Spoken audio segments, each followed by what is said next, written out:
So what do you make of like alt-right, dissident right, this entire new like NeoReaction, this entire scene? Because we've been seeing it everywhere pop up, especially recently, especially the ideological leanings of it. But of course, we've been seeing this transpire in our world for a few years now. Like it's a good place to say that Trump 2016 is where this entire runway started. But now we're really seeing, especially in the past 2 years, the meat and bones of this entire alt-right, dissident right, neo-reaction movement is kind of revealing its face to us in a lot of ways. You've got the completely normie MAGA Yeah, types. yeah, Then you've got the slightly rebellious Tucker, Nick Fuentes. These guys are a little more dissident. mm-hmm. But then you've got this highly corporatist class Yeah, that are these neo-reactionary types. yeah, And I just don't think people have the kind of visibility about them yeah, that they should. Like, yeah. people talk about the, you know, Surface level shit. the surface level normie MAGA, Yeah, Ben Shapiro type yeah. versus Nick Nick Fuentes, Fuentes, Tucker Carlson, Candace, Owen, like these Candace, yeah, people, this type of right? stuff. Yeah, They're talking about that division, but it's like, okay, these are the two most populist divisions, yes, yeah. but they're two of three, and the third is the most consequential. Yeah, and in Like, a lot of ways, it is also the most influential for a myriad of reasons we'll get into later. Yeah, and that's the third one. What do you think? Continue. that's the sect of Vance. The sect of Vance. It's these new reactionaries that have been lurking in the shadows, Yeah, that have an inextricable link and origin with the deep security state yeah, that they're often so critical of, yeah, and they have a huge hand in reforming. yeah, And they don't need to get too big to fail in the market to be irreplaceable. Palantir doesn't need to be structurally important beyond a certain point. yeah, You started from a certain place of true privilege that the empire is never going to let you go. yeah. So, based off this, Mm-hmm. I think we need to have a serious discussion about how does the average person consume the presence of these new reactionaries behind the most important government in the world, Yeah, and we kind of start mapping their influence, and then how does the rest of the world see it? yeah. So in a lot of ways, we are going to try to make a genealogy of the alt-right, the dissident right, and using that genealogy, using the more important philosophical influences on it, we're going to try to extrapolate what lies in the future in a few ways. And it's gonna sound like we're a bunch of, like, I don't know, Star Wars cyberpunk bros just like intellectually jerking off, but that's really not what this is. And the really ugly way I've seen a lot of, especially political commentators online, just brush off the importance of having a post-humanist conversation, act like the AI revolution just doesn't exist, Yeah. or cover it as if it's something tangential and not at the heart of Trump 2024. Yeah. Is just, I'm not saying I've got it mapped out. I don't know how exactly it's going to play out. Yeah. But if the most important people in the world are treating it as the most important thing on their agenda, Yeah. you might want to let your ego down a little bit and really think about And it. think about it. Absolutely. And when we talk about the most important people in the world subscribing to certain ideas, I think there's two names that particularly stand out in this entire scene, and that's Nick Land and it's Curtis Yarvin. So let's start with Nick Land. You are a lot more of a specialist on Nick Land than I am. I'm well acquainted, but I definitely don't have the depth of Nick Land the way you do. So, like, let's get into Nick Land a little bit. Let's start there. It's difficult to know where to start with him, Yeah. but simply put, Land advocates for the idea that the thrust of history that we're experiencing right now, Yeah. the advance of capitalism that we see all over the world, that is now melting into AI, and they both are feeding off each other and advancing each other. Yeah. And now, almost literally, if the US economy has grown 3 to 4% in the last year, the majority of it has been because of AI. Yeah. So, quite literally, quantifiably, that is how it's playing out. Yeah. Nick Land talked about this 25 odd years ago. Yeah, Right? 30 years. The idea, and this is why he calls it techno-capital. He says the propagation of capitalism and the advance of AI are technically indistinguishable processes.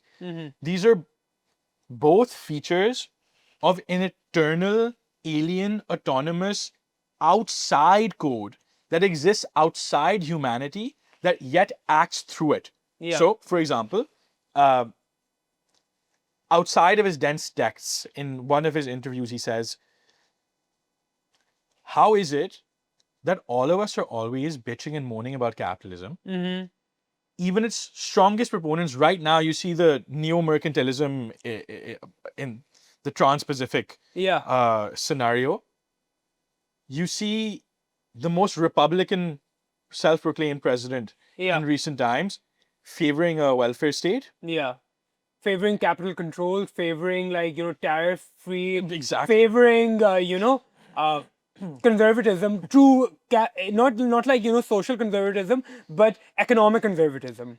So you see this neo-mercantilist strain. And in an era like that, you've also got the most dollars ever being printed. You've got debt climbing to unimaginable amounts. Yeah.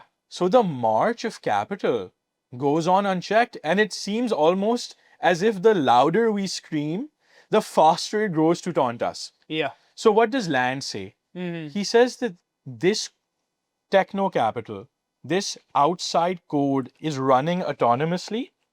It manifests first as capitalism, then it evolves into AI, and will eventually turn into the singularity. Yeah. And it's autonomous precisely because we bitch and moan about it all the time, yet it seems to go faster and faster and faster. Yeah. Right? So that is the idea of techno-capital, which eventually leads to an artificial intelligence singularity, and first maybe a transhuman future where we're cyborgs, and then a post-human future because our bioorganismic limits have been reached. And this code that is an autonomous intelligence that has existed from the times of primordial ooze to now decides that human beings are no longer the carriers fit to handle or propagate this code. To propagate the code, and the code being in a lot of ways is machinic desire. It's the desire of the autonomous, self-conscious machine to fulfill its own goals.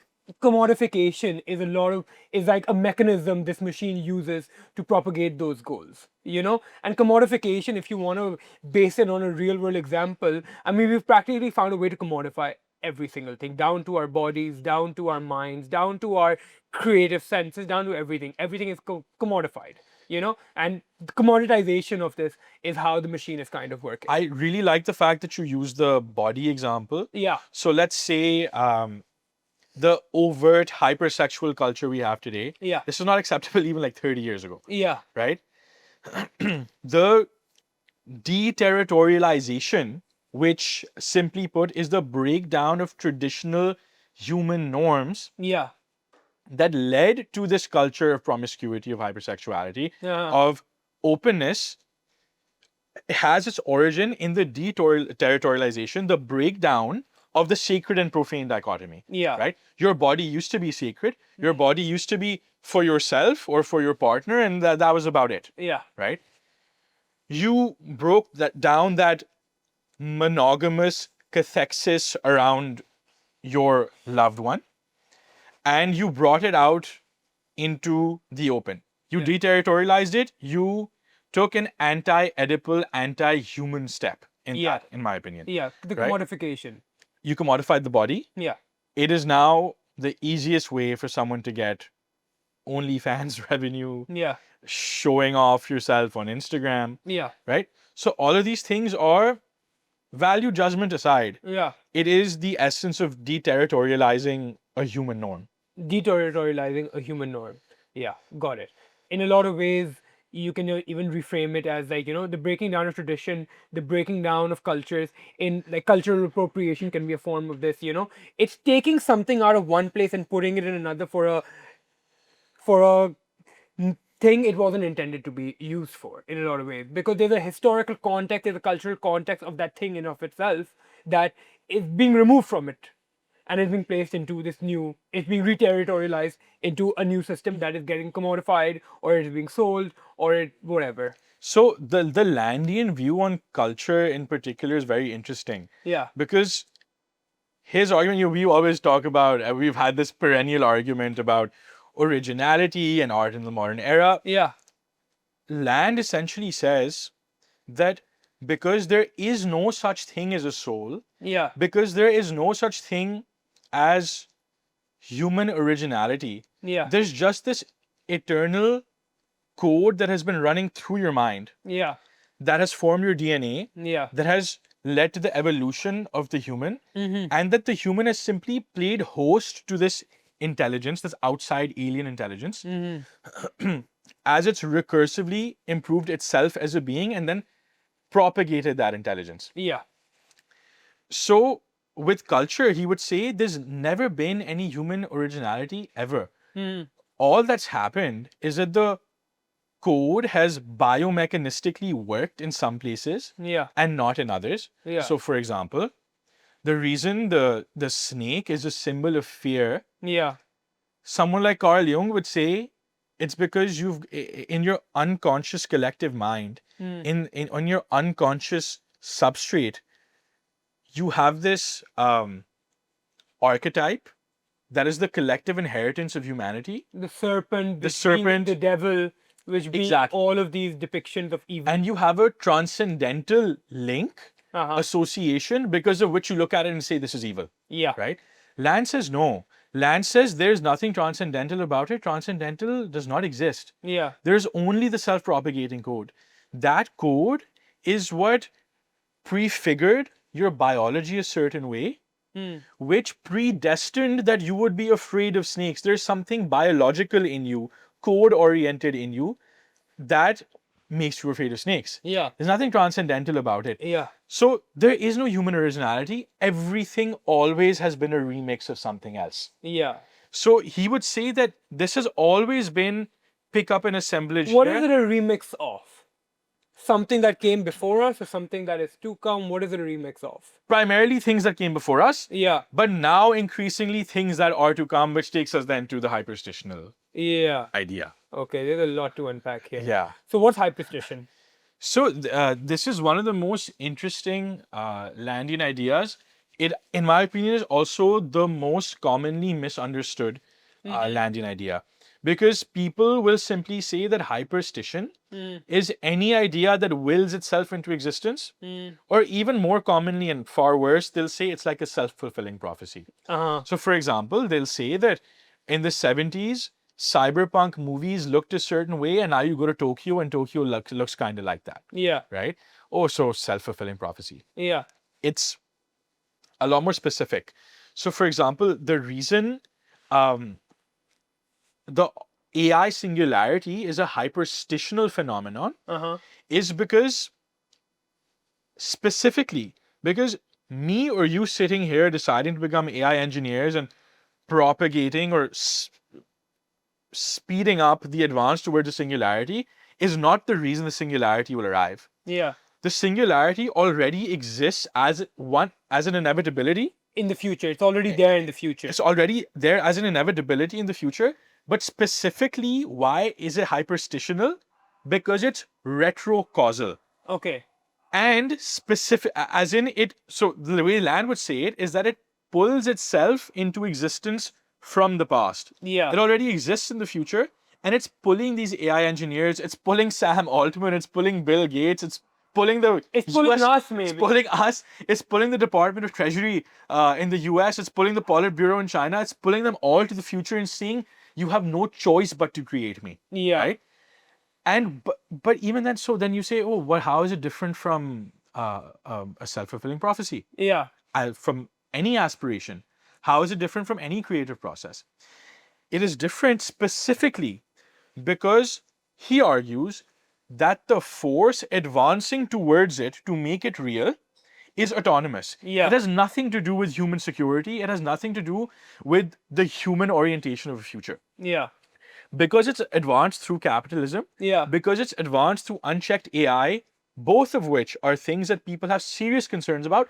Sam Altman himself is saying, "Oh yeah, we might have some serious catastrophe at Yeah. the end of this." But Yeah. you know, I think at this point it's like useful to use, like, in my opinion, like, this is like my favorite, like, one, you can't sum up Nick Land in a one-liner, but like one of my favorite one-liners from it is like, what appears to humanity as a history of capitalism is an invasion from the future by an artificial intelligence space that must assemble itself entirely from its enemies' resources. So capitalism is this conscious hyperstitional idea that is somewhere in the future that denotes a singularity, that denotes a machinic future devoid of humanity, and in order to assemble itself, it must uses its enemy's resources to create itself. Its enemy being humanity itself, Oedipus itself.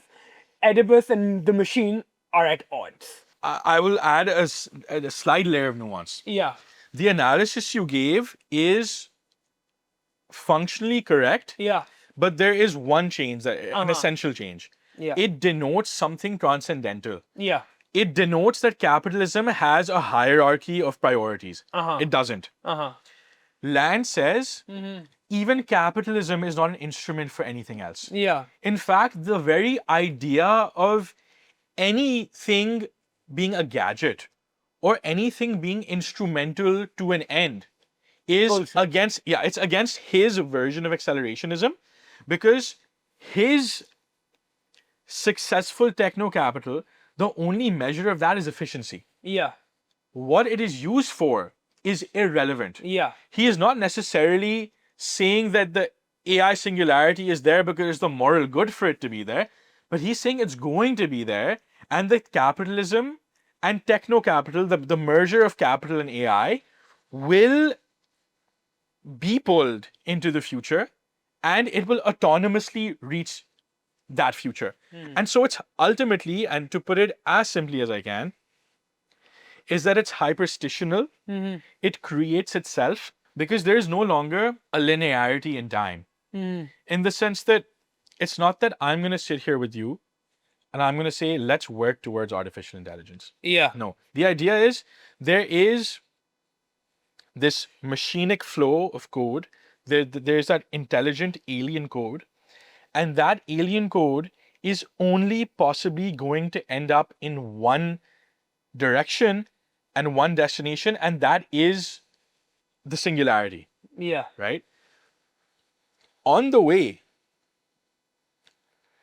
when it says that it's willing itself into existence and that it's pulling the assemblages of capital deterritorialization from the past and assembling itself in the future, Yeah. is due to the important distinction that human beings are not causing it to happen. It is happening autonomously in spite of human beings. Yeah, in spite of Oedipus itself.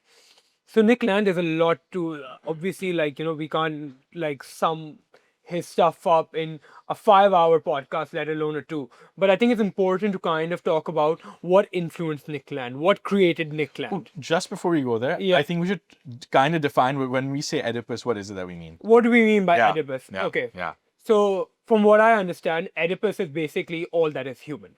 Human morality, human judgment, family, the state, society. These are all aspects of Oedipus. And That's from what I ultimately, understand. Yeah. anything human Yeah. that temporarily or completely halts the march of capital Yeah. will be considered a pillar of Oedipus. Yeah. And that, in the Landian march towards the AI singularity, is a net negative. Yeah. Yeah. But doesn't that in a way also put a normative judgment on it? The way you were talking about how, like, the capital, the AI singularity is not making a normative judgment on, hey, this is good or this is bad. So let me rephrase. So the words, I'll quote Land directly. Yeah. And there's 2 levels to this actually. Yeah. So he says cyber positive feedback loops or cyber negative feedback loop. So in his wording, a cyber positive feedback loop is not traditionally in a human security system way positive. Humanistic way possible. Yeah, it's just something that advances the flow of machinic intelligence. Yeah. Right? And Capitalism being one of them. Yeah. Privatization is a practical example of when, hey, listen, let's not give a shit about these unions. Let's not give a shit about the environment. Let's not give a shit about any of this. Let's make more money. let's enable runaway capital. Let's enable laissez-faire runaway capital. That is a cyber positive feedback loop. Exactly. Yeah. And cyber negative feedback loop is the exact opposite, which is Yeah. basically nationalization. Nationalization. Right? Bringing in the interests of Socialism in a lot of ways. the Oedipal monopod human political organizations' interests and barring machinic desire and libidinal diffusion. Yeah, because yeah. that is the idea. But there is also a slight caveat. Yeah. The more I read the CCRU era, late 90s land writings, Yeah. you cannot help, and maybe it's a juvenile ecstasy, but you cannot help but see he's very excited by this. Oh yeah, Right? Yeah, he That- thinks- yeah. yeah. There's like a nihilistic grin on his face, like post-humanity is coming, man. Humanity is about to go extinct. The machine is about to replace us. It's like quintessentially like edgy teenager, like hey, yeah, Exactly. humanity's done. It's the most high IQ instance of being edgy for the sake of edgy. Yeah, So, and because he's denying transcendence altogether, because he's saying that human beings simply cannot have a link with anything up there because there is nothing up there. yeah, If you'd ask the land of that era, I think he would say something like, "What good or bad? There is no good and bad." Yeah. He'd give some because he is very influenced by Nietzsche. I think he would give a Nietzschean answer where he says something like, "Oh, genealogy of morals, bitch. What is good and bad?" yeah. Yeah, it would be something yeah, along yeah. those lines. Good you brought up Nietzsche, because I think now there's a great segue into like what influenced land. So from what I mean, there's a lot of things going on there that influence land. You had like cybernetics, you had like rave culture, but like we're not going to get too much into that stuff because neither are we qualified to talk about cybernetic, and nor do we want to talk about rave culture. We want to talk about Deleuze and Guattari. We want to talk about Friedrich Nietzsche, and we want to talk about Karl Marx, and how Nick Land is basically some sort of mad genius synthesis of all three of these characters. Yeah. Four of these characters with Deleuze and Guattari. Yeah. Yeah. Yeah. So how about we start with Marx? Sure. Yeah. Sure. So a lot of people have this ideation that the first form of actual accelerationism being expressed in an idea was in some of Marx's work. Absolutely. Where he talked about how, like, free trade and the breakdown of borders is going to accelerate the battle between the proletariat and the bourgeoisie. Absolutely. And for that ends, he supports free trade as far as it accelerates the breakdown between the social regulation between the proletariat and the bourgeoisie. So I would say that Marx, maybe we don't have to love his prescriptions about capital, but his analysis of capital was quite pertinent about how it has an extremely perverse, but that's a normative judgment, extremely influential effect on social relations. And just the meta-analysis of the fact that this was the first voice this prominent to lay the groundwork for this tradition that then today becomes, ironically, the wellspring of the most important ideology in the rising dissident right. Yeah, but here's the thing. I think when you look at a lot of the things that socialism or Marxism snowballed into, identity being nothing being one of them. We need to strip away the people of their identities, like Lenin socialism. They tried destroying religion. They tried to destroy identity. But yeah. what Land would say to that, Yeah. the Landian analysis is that yes, you've broken down the old human security system, nuclear family, Yeah, religion, that's what I was getting. etc. But the reason why that's Land would say you've re-territorialized, right? Yeah. Lenin and Stalin by creating a national Soviet identity Yeah. centered around the people, around Soviet Superman myth, around communist socialist ideas. It's still deeply Oedipal. It is still fundamentally Oedipal and what he calls a cold, depressive guilt culture on the left. Okay. It's not, it doesn't have the hot culture needed to freely advance capital the way he would like to see advanced. Beautiful. And that's where Nietzsche comes in. So Nietzsche gives Nick Land this long-term runaway circuit type of idea, which is the will to power, which is that the Ubermensch, the will to power, is going to lead humanity into becoming the overman. You know, transcend our own morality, transcend our human security system, transcend our Oedipal idiosyncrasies. If you read the genealogy of morals in a certain way, Yeah, if there's any philosophy gooner, yeah, especially who doesn't have his own worldview, yeah, who reads first Fang Nomina by Nick Land and then goes on to the genealogy of morals, Yeah. I can promise you he'll have just one thought. yeah, Because when you realize, read in that order, what it becomes is Fang Nomina is arguing or diagnosing yeah. the breakdown of the human security system. Uh-huh. Nietzsche says Yeah, that this human security system has been manufactured, artificial, and completely determined by the powerful from day one, yeah. right? And No. He doesn't quite say that. He said that the human security system in the past was run by the masters, by the people who were achievers, who were noble, who were of high-born stature, and eventually, because of Abrahamic religions and theology, the role of that, judgment passing authority went from the masters into the hands of the guilt-ridden slaves. absolutely, absolutely. No, of course, of course. Yeah. That is clear. That's a fundamental thesis. Yeah. My point more being that now the slaves hold the reins, but Yeah. that is where the power lies. The idea fundamentally being that those master or those acting with master morality, as maybe the Nordic Europeans did, according to Nietzsche, Yeah. or those acting with, according to him, Christendom-based, guilt-based morality. Ressentiment. Yeah. It's called ressentiment. Yeah. So either way, it is those holding the reins of power in that era, Yeah. deciding what is wrong, what is right, etc. Yeah.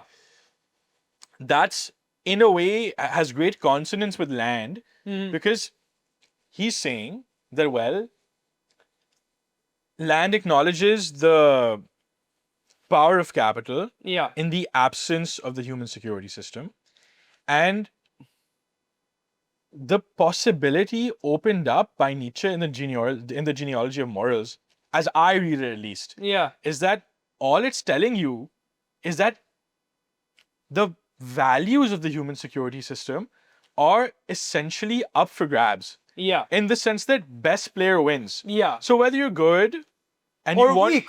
Or weak. Yeah. whether you want to re-territorialize or deterritorialize, Yeah. you have The the winner will chance decide. to be the winner, Yeah. right? And in a world where anything that's pro-re-territorialization, anything that's pro-Oedipus, Yeah. is only a temporary entropy to the march of capital, Yeah. according to Land, ultimately in every cycle, the anti-Oedipus force wins. Yeah. And the anti-Oedipus force reorganizes human values in order to better fit the advance of techno-capital. Yeah. So that's where I see a pretty interesting merger of both. There's an interesting merger definitely there. And also Nietzsche in a lot of ways is also credited as like the first accelerationist in a way. Really? Where yeah. Because there was I think it's from the genealogy of morals, but I could be mistaken. He has this one passage in which he's talking about the leveling of European man is upon us, and that is a prospect that we should celebrate and accelerate. I might be butchering the quote, but that was kind of the idea. Okay. And the European man basically being a stand-in for that humanistic Sure. Renaissance, Enlightenment, Protestant, Oedipal, Cute sentimental man. sentimental man in a way. Acha And bacha.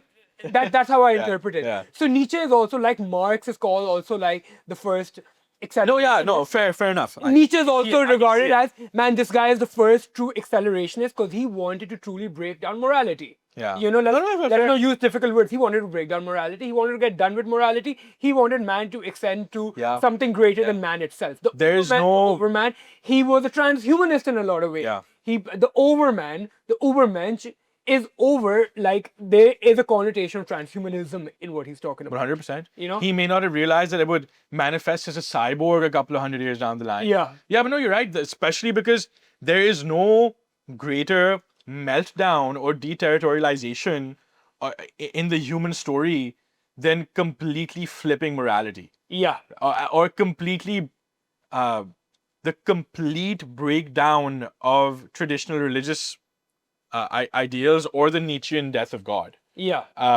Which is, you know, arguing for the complete irrelevance of a divine power is a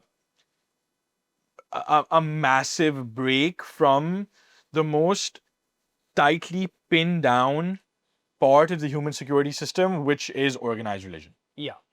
So now the third and fourth important characters in Nick Land's intellectual makeup that we are going to talk about today are then Deleuze and Guattari. So the idea of deterritorialization that we keep bringing up, that's instrumental to this entire discussion. Yeah. This process of breaking down human traditional norms, whether it be a religion, state, community, whatever. That entire idea starts with them. Okay. And very simply put, if we get into what's functionally important for this discussion, is you'd say there's the process of that breakdown. It's freeing yourself from this massive complex of Oedipus that you've been raised in, that the socius has foisted upon you. Yeah. You've never had any choice. You've engaged with it from For time eternity. for eternity. Yeah. And not just you, it's almost epigenetic. Like, Yeah. you know, it's inherited by generation after generation after generation. Yeah. And there's, with every generation, there's some new Oedipal layer, some new addition to Humanistic, yeah. human security that, you know, you just take in as your inheritance. Deleuze and Guattari say you can free yourself of this system, Yeah. and you can free this system from you. Yeah. You deterritorialize, you self-annihilate, Yeah. you escape these confines, and when you become that body without organs, as in a field of infinite potential, Yeah. stripped of all these organs that made you you, Yeah. these ideas and social functions thrust upon you that made you you, Yeah.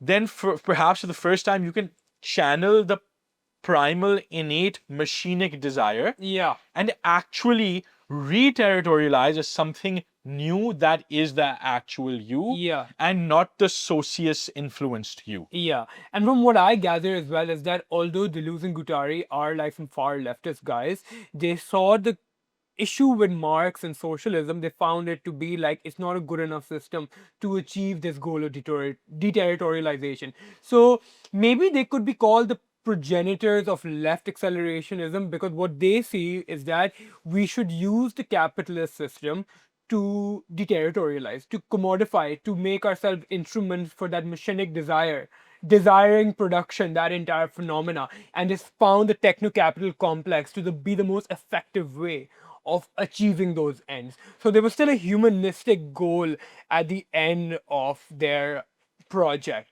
Like, you know, they were willing to give in to runaway capital and commodification, Yeah. and, you know, giving ourselves into the machine, only to at the end come back to a humanistic place. And Land treats any human sentimentality with such disgust. Yeah. And although I don't agree with him, I'm a humanist. That's why the Nietzsche stuff comes in, you know? I'm like That's a where Nietzsche comes humanist in. through and through. Yeah. Right? I'm just about the most Oedipus pilled person you can find. Yeah. Right? I'm very pro human security, love the monopod. Yeah. You know?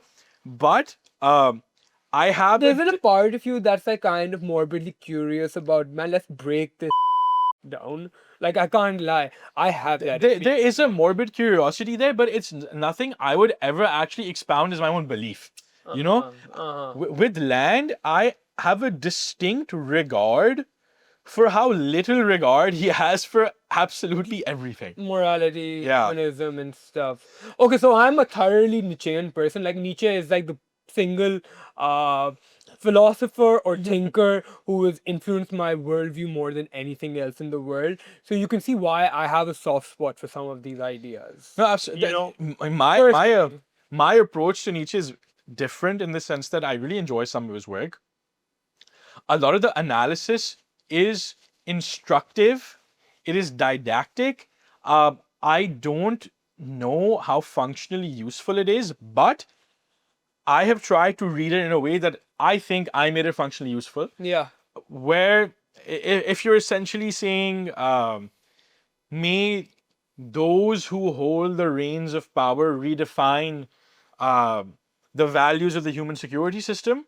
What that tells me, as someone who is a politically inclined person, Yeah. is that there is no secular validation for a political program. Yeah. I mean, it always has been, and It it's is always going inherently to be. theological or just based upon the levels of power.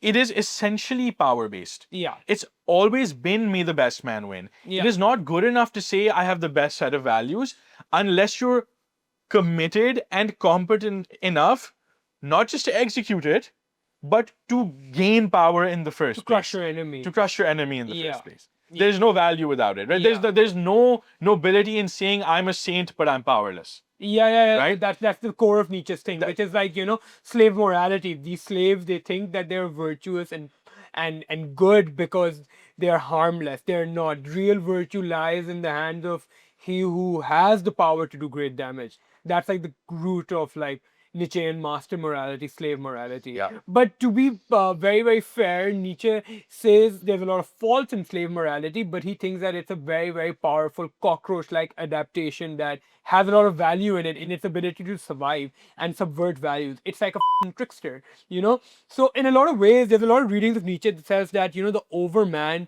is kind of the synthesis of the master and the slave. He's got the life-affirming characteristics of the master, but he's got the wit and cunning of the slave. But yeah, coming back to it, Nietzsche, I can see why a lot of people might be turned off by, and we're getting on a sidetrack, but I think it's like, I want to say this, which is like, maybe on a collective level, Nietzsche can be a little bit austere and a little bit harsh. But what my reading of Nietzsche, and when I say I'm a Nietzschean person, what I really mean is that I think that it is some of the most empowering stuff possible. Like Jung's entire individuation process and all the brilliant, and you love Jung as well. I think all of what Jung talks about, which is the individual process and getting to a place, I see the logical conclusion to the entire Jungian process to be the Ubermensch, on a personal level. So I see the Ubermensch as a goal, and I see Jung's individual process as like, the path, the toolkit used to get there. On a personal I don't know if you'll agree with this characterization. Yeah. I actually think it's a brilliant combination Yeah. of what you just said. Is what you're essentially saying is that what it speaks to me as is overmanaged competence, but with certain Oedipal limitations. Yeah, that's what I personally believe. Yeah, that is some variation of that is the best person to ever exist. Yeah. But Nick Land doesn't give a about any of that. Yeah, not in the 90s, not when he was doing raves in his classroom. Not when he was committing himself to self-annihilation, which, coming back to Deleuze and Guattari, is a big part of the influence they had on Land, which is schizoanalysis, which is schizophrenia and capitalism. You are probably much better to talk about this than I am, so dig in. I'll kind of take this in order. Yeah. Because we were just talking about Jung as well. You mentioned self-annihilation, and I love to draw this comparison, which in my opinion has not been touched upon enough in the literature, is between between Deleuze and Guattari's Body Without Organs. Yeah. And Jung's liminal space. Yeah. So the body without organs is prefigured by the deterritorialized person. Yeah. As in, he's rid himself of all features of the human security system. Yeah. Of all the oedipal limitations that he was confined by. Yeah. And he is now a field of infinite potential. Yeah. And he does this by self-annihilating, truly destroying the endogenous police force, as Land calls it, Yeah. right? These policing functions that are epigenetically, socially built into you and that you're convinced you Yeah. have to do, that arise. Endogenous police force is basically morality. Social norms. Exactly. Yeah. Anything that Anything that mentally holds you back is a sense of shame or is a sense of guilt that's preventing you from breaking the human security if system. you're a vehicle for desiring production, Yeah. the things holding you back are those features of Oedipus, Yeah. right? You break those down, you go into the field of infinite potential, and then you come back reborn, reterritorialized, right? Yeah. As opposed to Jung's, right? Where he says that actually this person is not well integrated. Yeah. He has a major split in his psyche. Yeah. This guy goes through a different sort of spiritual journey. Yeah. It's not the kind of self-annihilation that Deleuze and Guattari speak of. This is a more integrative process where, yes, you're killing the worst parts of your ego, but then you're trying to reconcile them with other parts of yourself. And that is a process of individuation that takes place in the liminal space, and you come out a more fulsome, more well-integrated person. Yeah. Right? And I feel like that's important. There's quite a few parallels that can be drawn. I think Deleuze and Guattari may be meant it on a more of a sociological, political level. Yeah. And Carl Jung sees it on an individual level. But And it's there's definitely parallels more to be drawn here. It's definitely more loaded with like Jung's is fundamentally transcendental. Yeah. Right? Yeah. Because the collective unconscious archetypes are built into that logic as well. Yeah. Things that the body without organs crowd says that shit's not that's not real. Yeah. That doesn't exist. Yeah. And then after this, you've got Mr. Nick Land who comes around and says, yes, you break it down. Yeah, and then you break it down none faster. of it is transcendental, and none of it is humane, and none of it is material either. Please start breaking it down as fast as you can, and then after that, break it down even faster. And then after that, learn to break it down even faster. And then you say, Mr. Land, is there any point, please? Can I stop? Can I just be a cyborg? And he says, no, you, no cyborg, post-human, no human at all. Yeah. And it's like, okay, buddy, you do that. So that's kind of accelerationism, where accelerationism is basically this idea that, listen, we need to take the brakes off techno-capital, we need to stop regulating it at all, we need to stop regulating any of this we need to let this stuff go as fast as possible and see where it leads us. And now you have the left accelerationists and the right accelerationist. So Nick Land is basically what we've been talking about is all right accelerationism, where it's like, humanity can go fuck itself. The future is machine. Whether humanity is part or not part of that future is irrelevant. The Ubermensch, we will evolve into something greater than man itself. If the Ubermensch is the machine, be that as it may, it's not our problem. But on the other hand, you have the left accelerationists who still have humanistic ends to their accelerationism, where in a lot of ways they are reinterpretation of Marx, where they are okay with runaway techno-capital deregulation, insofar as they're not okay with runaway techno-capital. They're okay with techno-capital accelerating to a point. Yeah. Runaway is the Landian. Yeah.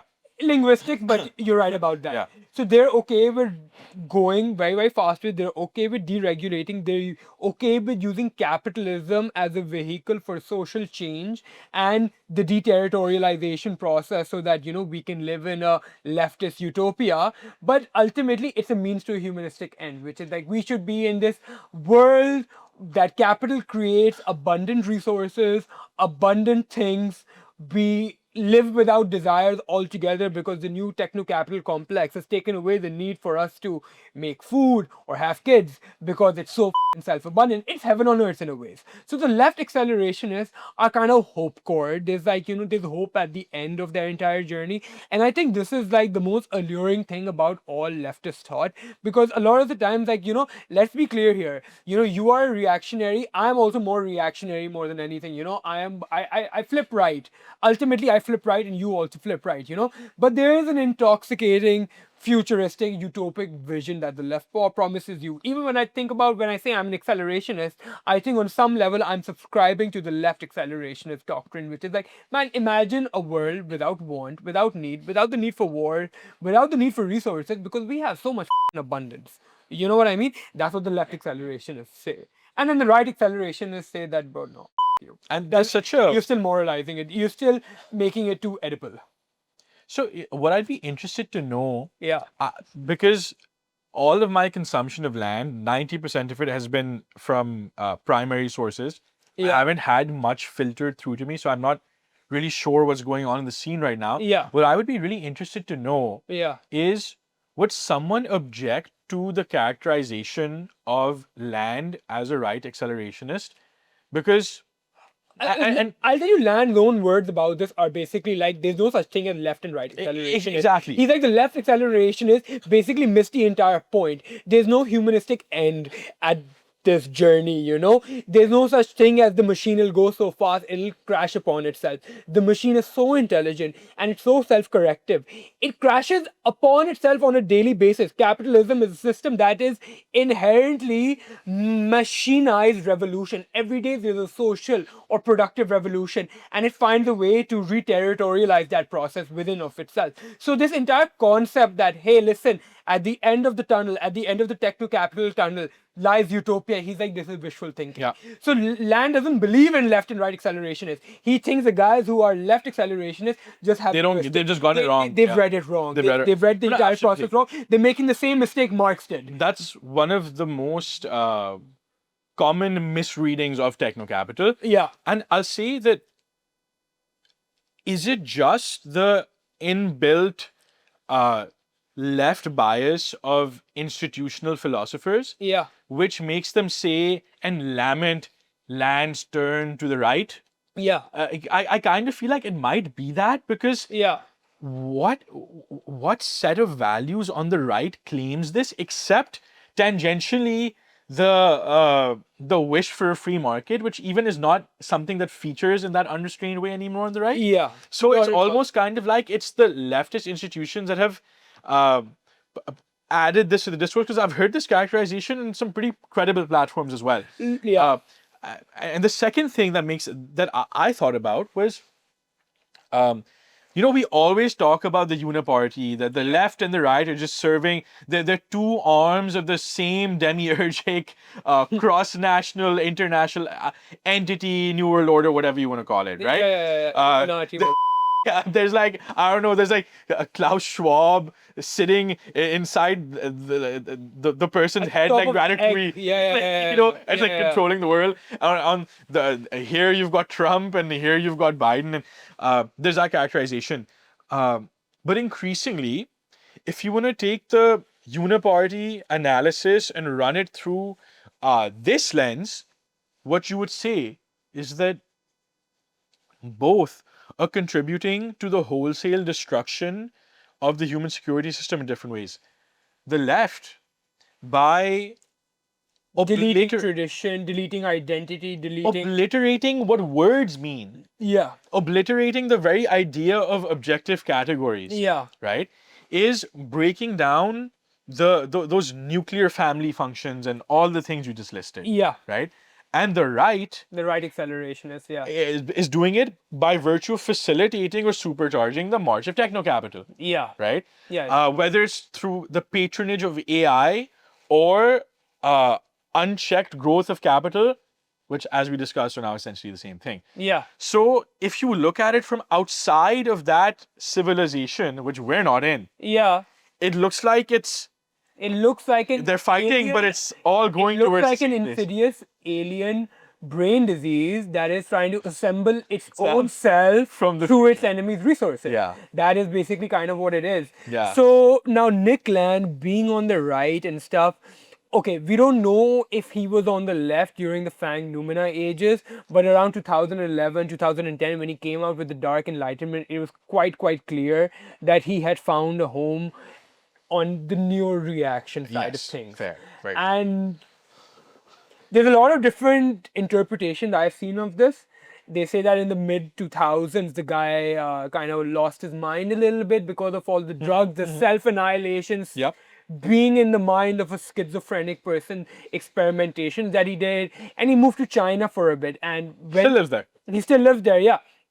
So when he moved to China, he realized that listen, the actual best way to facilitate this techno-capital runaway system is through this type of anti-democratic, anti-egalitarian system, which is, even though China is egalitarian, so supposedly I don't even know what these words mean anymore. He would call that a bug. So the most famous line, which we were talking about a while earlier, Neo-China arrives from the future. Yeah. Right? The reason China is such a powerful vehicle to advance techno-capital is because he says the cold, oppressive guilt culture Yeah. of the left in the West, Yeah. right? Or the entire human security system Yeah. of the secular West, which he argues is just an extreme iteration of Protestantism. Yeah. That's what he thinks modern secularism is. Yeah. It's right? it's big history. Big Yeah. history. So Yeah. he says that simply has too many restrictive moral platitudes that will pull your leg just a bit Yeah. every time you try To and run away let with it. capital loose. Yeah. He says no. China does not have these moral quandaries at every single turn. They don't have these oedipal tendencies that the Abrahamic West or even like the Abrahamic Middle East do. In fact, China with this is so calculating, so man, this is on another level. Like for example, right now, China's working on the I think 15th 5-year plan, Yeah. and this is the moment for those who don't know. When the Politburo or the top leadership decides what industries are we going to supercharge for the next 5 years, Yeah. right? Where are we going to direct our capital flows that then cascade down like dozens of level, hundreds of VCs, Yeah. state-owned enterprises? The way they and did in this, like this automobile, electric automobile. EVs, Yeah, the EV the biggest example, explosion. Yeah. Yeah. right? Now, one might object slightly and say, oh, isn't that the interference of Oedipus in making value judgments about what should be advanced? No. Because Absolutely not. what China is going for, the only metric seems to be strategic dominance and the advancement of the self, as in Chinese They're literally desiring production made into a country. neo-sino-machinic desire. Yeah. Pure Chinese Mandarin libidinal diffusion Yeah. is the only end. Okay. Right? Yeah. And because that is the ultimate determinant of the set of priorities. Yeah. Right? That is pure libidinal flow, as Land would say, acting through them. Yeah. Right? Yeah. Because if the idea of techno-capital is to best organize, best iterate, and grow itself and advance itself, and that is why the Chinese are choosing what they're choosing, then that is not President Xi choosing, right? That is the singularity from the future saying, Mr. Putin, Mr. Xi, I would like you to build me in 20 years. So can you please start now? Yeah. And they say, we're the most powerful people in the world, so yes. Yeah. So Nick Land thinks that if the singularity is to arrive, it's going to come out of Neo-China. And in 2011, when he resurfaces after this little hiatus, he comes out with the Dark Enlightenment, this fascinating essay as a response to Curtis Yarvin. And now I think it's a good time to talk about Curtis Yarvin because Nick Land was kind of an apolitical figure before. And then at a certain point, he found an ideological home in this neo-reactionary tech right faction. And the real Rasputin of this entire movement is none other than Curtis Yarvin. I mean, Curtis Yarvin, in a lot of ways, is like your typical Gen X libertarian, but at some point he realized that, the political will and the popular support for a system like libertarianism is next to nigh impossible, So he thought that the actual only way to protect capitalism and to protect efficient, competent rule is by getting rid of democracy altogether.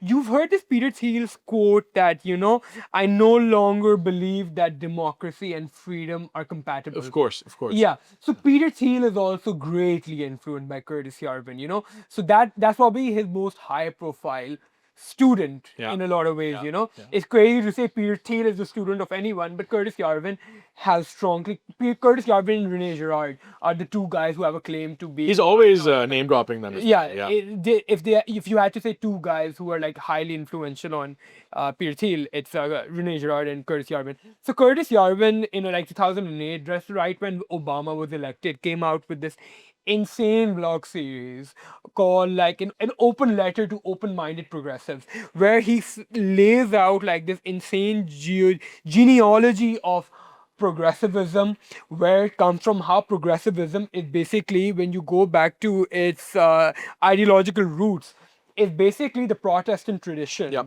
more or less, And it's a flawed tradition because it views progressiveness, which is like, this flawed kind of conception as the thing that's plaguing society today. So progressives will think that as future goes on, humanity is only going to improve. So Curtis Yarvin sees this paradoxically. He says that as things age, they don't get better, they die. That's the basis of entropy. And that is the system that progressiveness, democracy, egalitarianism is promising us, which is an absolute destruction of all like stuff. So Curtis Yarvin is basically, that's kind of what Curtis Yarvin's kind of about. And you can see the prescience in that argument, because when you reach a point where you can't agree on basic things like gender, Yeah. you can't agree on basic definitions of race, you're literally arguing all the time. People treat, is race a real thing, as a very strong academic debate, Yeah. right? If you're stuck in these semantic wars all the time, Yeah. then evidently Yarvin was onto something. Yeah. So Power. Yarvin's entire thing is that, like, listen, truth structures, power structures are basically enforced by the cathedral. The cathedral is what defines what is true, what are the policy our government is going to pursue, what is the direction which morality is going to go. So the cathedral is basically like a a proxy for bureaucracy, media, and academia, which always ultimately tilt left towards the Oedipal progressive ideal. They stifle capital, they stifle technological development, they stifle true progress, and the stifling of this progress inevitably leads to stagnation. So another great idea of his is that, humankind has this false pretense that because we are richer and more abundant today, undoubtedly our forms of governance have to be superior. But he says, no, this is not our governance being superior. Our governance is inherently inferior, but it's because we have so much technological development, the inefficiencies are masked. So basically, this entire global world order relies upon limitless technological innovation to sustain how horrible it is at managing itself. So in people think particular, that- in like, this is where the conservatism right appeal comes. So in like typical like conservative fashion, he's like, hey, listen, man, we've got to rebuild our structures. We've got to re-territorialize in a lot of ways. How are we going to do things? There needs to be top-down hierarchies. The nation state needs to stop being a democracy and needs to be run like a sovereign corporation, which is a for-profit country where the shareholders are landowners in a country, are the shareholders. So this Yarvinian state, this Yeah. state of shareholders, sounds absolutely absurd to someone coming across it for the first time. Tell me more about that. So basically, Yarvin, the idea of the sovereign corporation is basically that we should do away with the nation state altogether. We should run everything like a monarchy. We need to go back to the monarchical model, but instead of having a monarch, a king at the top, we need to have like a CEO at the top. So that's why they say CEO king and usually CEO king, exactly, yeah. So Yarvin has this amazing analogy. Everything of value ever created in human history have been made under a monarchy. And the example he gives for this is like Apple is a monarchy. Apple has the CEO at the top, which is Steve Jobs or Tim Cook, and they make these amazing products and services. Thus, they are a monarchy. It's not like you have a democratic system with Apple employees where Apple employees can vote on what they're going to create, which direction the company is going. You have a top-down centralized management system with the CEO king being Tim Cook or Steve Jobs at the top heading the direction of something. So he says that any one of the Fortune 500 CEOs could probably run America better than any democratically elected, political farce face. That's his idea. Honestly, there's a kind of it's weirdly progressive and honest in the sense that he's saying that yes, right now it's as if maybe this is my reading of it. It's as if these corporations who are run essentially by kings. Who have a very top-down set hierarchy. Are managing these incredible things.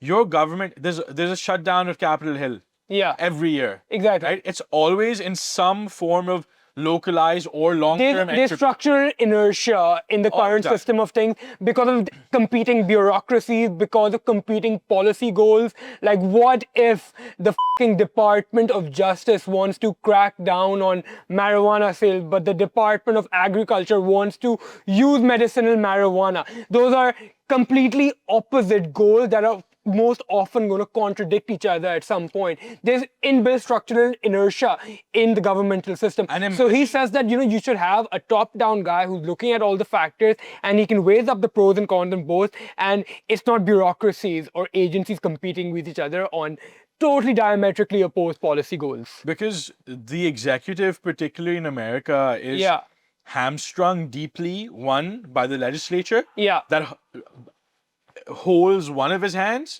and then by the judiciary, which clamps down on the other. Right? And then by the end of it, I don't think the common man even realizes how little a president can actually do on his own. Basically next to nothing. He's just a placeholder.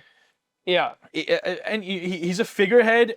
They don't even realize. And when Trump does executive order after executive order, a lot of things that he enacts or states a lot of things that he actually can't get through. I think he just is kind of misleading his own voter and in the long run harming himself, because he's saying like raising the expectations and setting up a goal that he actually can't. And it's very interesting you bring up Trump, because the insinuation is going to be like, oh, Curtis Yarvin really supports Trump. He really loves Trump. Bro, he thinks Trump's entire admin is extremely inept and they can't actually get anything done. They don't move fast enough. They're not intelligent enough. They don't break shit, move fast, close to quick enough, And it's very interesting when you look at Trump's entire cabinet, the one guy who loves Curtis Yarvin and is on record saying it is J.D. Vance. J.D. Vance is Peter Thiel's protege. And Peter Thiel, in a lot of ways, is Curtis Yarvin's intellectual protege. So you can link the entire genealogy of these ideas and how influential they really are, and how influential they are going to be going forward. It's on record that Vance used to be a never Trumper. Especially post 2016 when he launched Hillbilly Elegy and went on this anti-Trump, I'm the good Republican, I'm one of the good ones type of campaign. And then in recent years, I think a year or two ago, Peter Thiel personally takes him to Mar-a-Lago and brokers a peace. And then the next day, the guy is his vice presidential running mate. I mean, dude, I understand why people find Vance a little unnerving, but bro, the guy is a smooth political operator. There's just no way of getting around that. He has all the respect from me. So this strain of thinking essentially says that we're progressing through forms of private capital despite our forms of government, not because of our forms of government. And absolutely regressive and entropic. The really interesting thing that I've just thought of right now is the proverbial split or balance between the merchants and the king that has been proverbialized since Babylon, Yeah. and is a recurring dichotomy in just about every great showdown you can think of. Yeah. Right?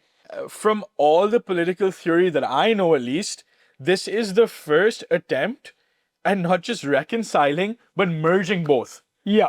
And I thought about it that way. I don't know if it has been conceptualized this way. I'm sure someone Yeah. has. Yeah. But that is, if you look at archetypal ancient political analysis, themes that have been in political theory forever, that is actually a very significant innovation. Absolutely. It's a very significant innovation. And the thought process behind a lot of it is, and this is where a Landian analysis of it is quite useful, because markets, in a way, are a form of artificial intelligence. Markets are inherently extremely intelligent.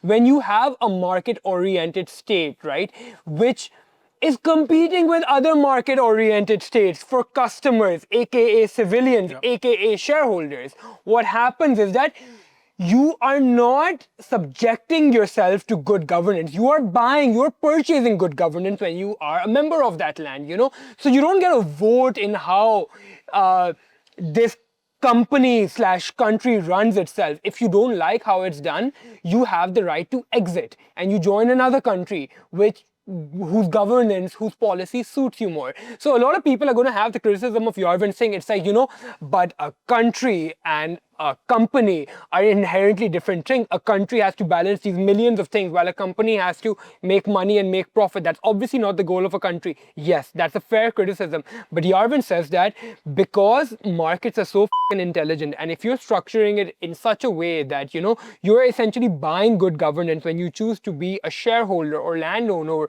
in a soft corp, you will get good governance. The market will correct itself. And if you are shitly managed, if you're a shit government, what's going to happen is that said landholders, civilian shareholders will go and buy citizenship or become shareholders in another soft corp. That's kind of how this entire framework works. This is endlessly fascinating. It's such a, even if nothing else, just as a thought experiment, it's quite cool. Yeah. What's your instinct? Do you think something like that could ever work?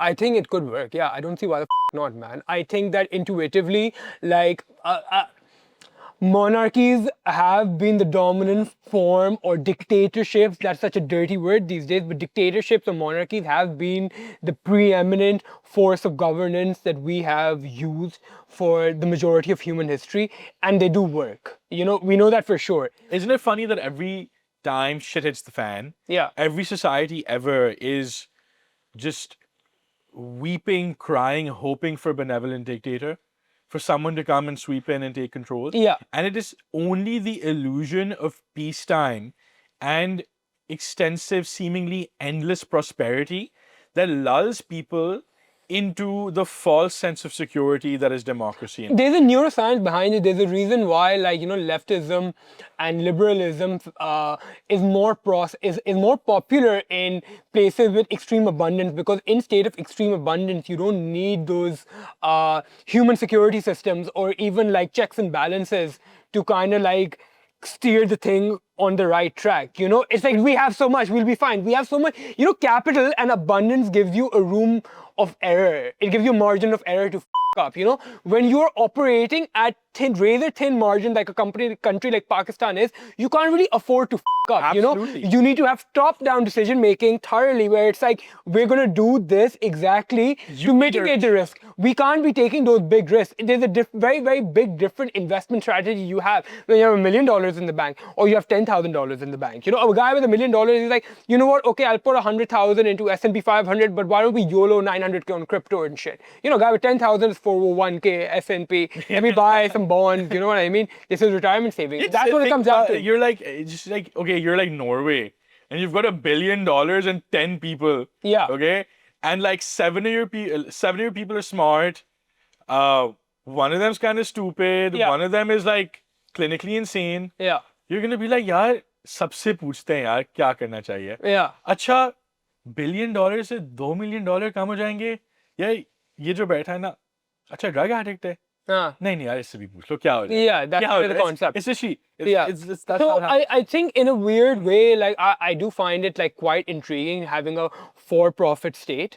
It's like the libertarian wet dream, but except at this time that it has some degree of political will behind it because you have some very, very famous backers of these ideas. Elon Musk, Peter Thiel, the entire tech right, Alex Karp, JD Vance, they've kind of all subscribed to Curtis Yarvin's ideas. Like I like to see Curtis Yarvin's open-minded letter for open-minded progressive. It's like when I came across it, I kind of resonated what a 19th century chud who came across the Communist Manifesto would have felt like. It's like, bro, this is the most pertinent analysis of how political power and truth is created and manufactured in our societies. So I don't like once again, I'm intrigued by his solution of the soft corp. It is very, very interesting. I don't know how well it works out, nobody knows. But his analysis is just fantastic. I read all like 500 pages within 3 days. I couldn't get my eyes off it. It's so good.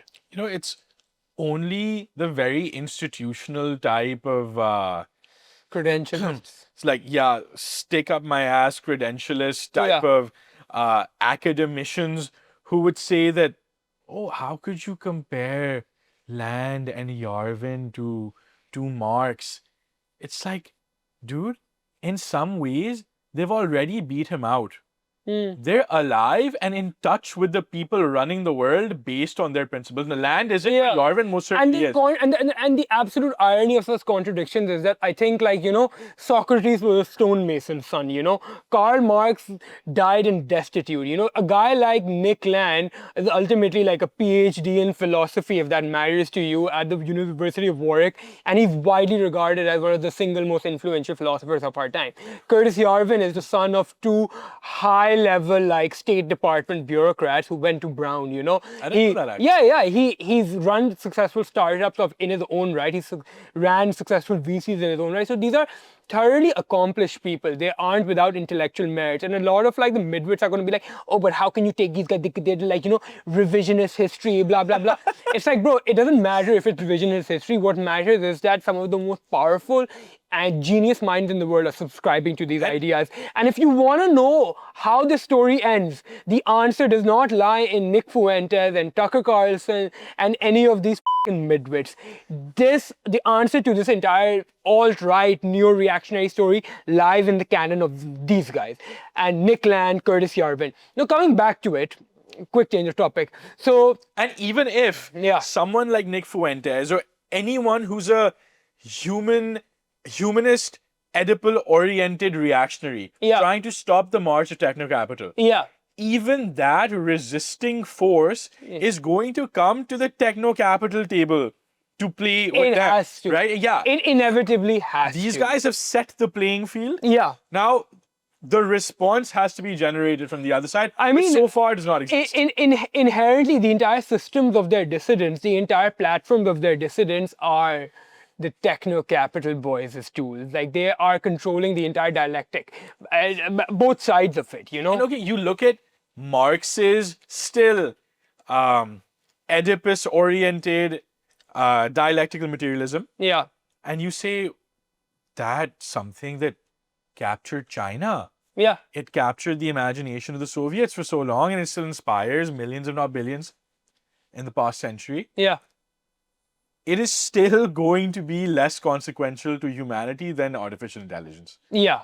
Yeah. Ultimately, there's yeah. a good chance. Yeah, and a lot of people are gonna like, we started this entire episode extremely theoretical, and I apologize to everyone who made it through this so far for us to actually become coherent, and now we're finally getting coherent with the stuff. But a lot of midwits are gonna fucking say that, listen, man, oh, you know what, AI, they made $11 billion of revenue against $600 billion of loss. OpenAI is it's like, bro, I think you're missing. I work in the capital markets. I know every PE ratio. That's not the point. And we talked about this earlier. That the objection, say to OpenAI, that, oh, their revenues can simply never cover their costs. Yeah. if OpenAI failing is your argument against the singularity ever existing, You're not looking close enough. you're just completely missing the point. You're not just saying that OpenAI is going to fail, which is perfectly possible. Yeah, that's fine. You're saying that all 12 companies in the US working on frontier level models right now are going to fail. Yeah. You're saying that China is not going to be able to catch up. China's making nuclear reactors that can make like fucking unlimited energy at a fraction of the cost of the rest of the world. What if they decide tomorrow, hey, why don't we power our compute with these fucking nuclear reactors? Then what the fuck are you gonna do? उससे भी ज़्यादा, Yeah. if you're saying that OpenAI failing means the singularity or even AGI will never be Averted. achieved, what you're saying is not just that you're ignoring all these other companies, not that you're ignoring China. You're ignoring the structural Support. contradictions and strengths of the techno-capital framework, where even if it fails on the first iteration, the second iteration will learn from the first one's See, mistakes. that's still a meta-analysis. Yeah. You're, even in the immediate term, Yeah. on the most human level, you're saying that I know. I am the only person in the world. Yeah. Ray Dalio is not sure. Yeah. Okay, Bill Gates is not sure. Warren Buffett is not sure. But I know that It's scope. I know that the US is not going to act as a backstop for the AI race. I know that President Xi is not going to. I know that this debt balloon is going to grow so big, it's going to pop. Yeah. And that even in the next cycle, AGI will not be achieved. Yeah. The biggest investors in the world do not know this. Yeah. We also do not know this. No, we don't. We're theorizing. Yeah. But to say that because OpenAI in this moment can't cover its cost, like, yeah, buddy, we know. See, here's the thing. I feel like people are using what happened with NFTs or Web 3.0, whatever the it was called, right? To use that to, they're projecting the failures of that onto AGI. You know what I mean? And that's so fucking flawed in the sense that, listen, this is an idea. Hyperstition comes into place maybe here. It's like, bro, we've been talking about this since Blade Runner, since Terminator, since fucking forever. You don't think that every productive force on human, the capital market, say it how you want, are not going to look to unlock this fucking insane power. Like America and China are in existential war over who's going to win the AI. Why is Taiwan the new major front of the two world powers confrontation? We know it's the fucking semiconductor chips. And where are they used? Exactly, man. Why is the US being nice to Pakistan all of a sudden? Rare earth minerals. Where are they used? In this. So you could say, I don't know whether AGI is going to be possible. Yeah. I don't know which has more neural linkages, the human brain or ChatGPT 9. Yeah. I don't know. We're not contending with superintelligence because it doesn't exist yet. We're contending with the prospect of superintelligence, which if you had any intelligence, you would also be doing. Yeah. It's not like some abstract concept that's destined to fail. I think it's not a matter of it's a matter of when it's going to happen. The potential for displacement is so disturbingly large. Yeah. Economically, yes. In terms of leisure, yes. In terms of spirituality, it's just massive. Yeah. Because imagine a world where you achieve superintelligence, merge with advanced robotics a couple of decades down the road, and then the AI overlord takes on what humans perceive as only purely godlike characteristics. Yeah. Who, in our already slipping and flailing world, would that not put a lot of people in a crisis of faith? Of course it would. Yeah. So, how do you prepare the masses for that? Yeah. That is a question that's worth being talked about. Yeah. Or, Absolutely. you can dilly-dally it away because... not gonna happen. Oh, it making a loss. OpenAI lost like 400 billion. let me just repeat. Let me try regulating it. Surely we can regulate capitalism. We couldn't regulate big tobacco. Yeah. We couldn't regulate the United Fruit Company, the fucking banana growers. You know what? Zoran Mamdani and Lena Khan are gonna save the Oedipal superstructure. Yeah. Yeah, okay. Yeah, okay. Good luck with that. At a point in time Yeah. where Sam Altman is saying countries should have Yeah. strategic national reserves of compute, Yeah. of computational capacity. Yeah. And governments are looking at this and thinking, this guy's kind of right. Yeah.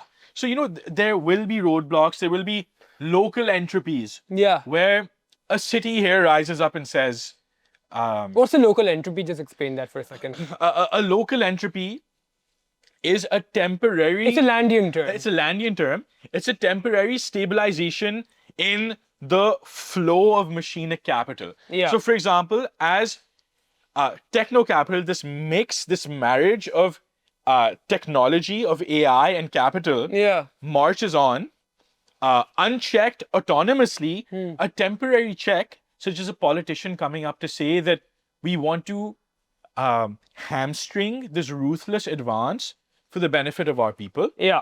Because building a data center here drains the natural resources. It's going to empty this lake, for instance. Yeah. That's a local entropy. Yeah. But you know what is the hallmark of the alien code? Because it is from the outside, because it is not sentimental like us. Yeah. It's like whack-a-mole. You hit it here, it'll pop up here. If you hit it here, it'll pop up here. That's why what Land even says about the advance of techno capital, that if you strangulate it in the US, it'll pop up in China. If you strangulate it in China, it'll pop up somewhere else. Yeah. But it has to go on. I think this is very, very interesting. Remember last time we were having a conversation somewhere along the line, is the only true form of dissidence and rebellion is apathy. Because you can't fight this stuff in a lot of ways. If you want to take the Landian analysis, you can't really fight it. Your best bet in a lot of ways is take a left accelerationist viewpoint, a Deleuze-Guattarian viewpoint, a Mark Fisher viewpoint, which is like, let's hope this crashes on itself. Or in the sense that if I don't engage with it, the machine won't have my information and maybe I can live a nice hermit life while, the Christ returns and takes down this antichrist force. Okay. That is the singularity. The take that I have on this Yeah. does include that very particular thing you said about empathy. Because my broad vision on this is the left accelerationist vision is breakdown of capitalism and the fragments of the world reassemble, re-territorialize as something utopic, perfect, beautiful. Yeah. Whether intersectionally, from a feminist lens, or Any lens. inclusive lens. Yeah. But you achieve your utopia. Yeah. This is a deeply religious idea. Yeah. Even what Land says, in a weird way, with the amount of faith he has in techno capital as this almost godlike autonomous force, is again a deeply eschatological, theological idea. Yeah. It is he may not like this term because he says that techno capital is efficiency, it rejects transcendentalism, but the determinism with which he views it turns it into the opposite of what he says, in my opinion. No. It's actively contradictory. It becomes a theopolitical idea. Yeah.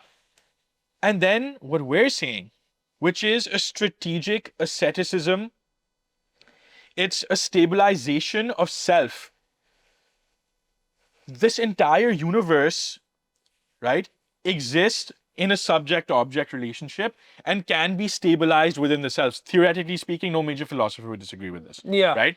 And this is fundamentally opposed to Land, because Land says fang nomina. What are nomina? Nomina are objects that exist independent of us and our observation. Yeah. And those objects are fanged. They have something to do. Yeah, that's the autonomous code with teeth. Yeah. Right? My opinion, which is again a more traditional human security, Oedipus-oriented religious view, Yeah. is that no, there is no fang nomina. Yeah. Right? Everything is anthropocentrically subject to human judgment. Yeah. I can localize all that matters to me within my periphery of what I deem important. And from there, I can become apathetic, I can become an ascetic, and I can wait until the alien code crescendos, and then me and the like-minded around me will give a befitting response. You know how they say, I will respond at a time, place, and with the means of my choosing? Yeah. That's kind of what we have to do. Nice. Yeah. Nice. I hope that works out for you.